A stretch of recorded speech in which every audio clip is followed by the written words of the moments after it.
خودی کا سر نہاد لا الہ الا اللہ۔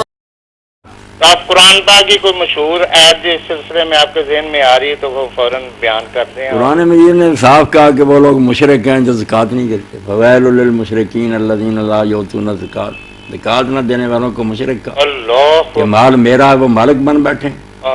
زیر گردنوں فقر و مسکینی چراس زاں کے می گوئی زاں کے از حقس می گوئی کے ماس، کہتے ہیں آسمان کے نیچے غریبی کیوں ہے؟ زیر گردنوں فقر و مسکینی چراس زاں کے از حقس، کیونکہ جو کچھ حق کا ہے اللہ کا، می گوئی کے ماس، تم کہتے ہو کہ ہمارا۔ یہ جو تنظیمیں ہیں مثلا اگر اللہ کا سمجھے، جب اللہ کہتا کہ میرا مال ہے دے میرے نوکر، تو فوراً کہتا مالک تیرا مال ہے، ٹھیک ہے جس کو کہہ رہا دوں۔ جب اپنا مرا لیا تو نہیں دے دے تو مشرک ہی ہوئے نا، کہ اللہ کے مال کے خود مالک بن بیٹھے۔ سبحان ربك رب العزة عما يصفون وسلام على المرسلين والحمد لله رب العالمين، وصلى الله على سيدنا محمد وعلى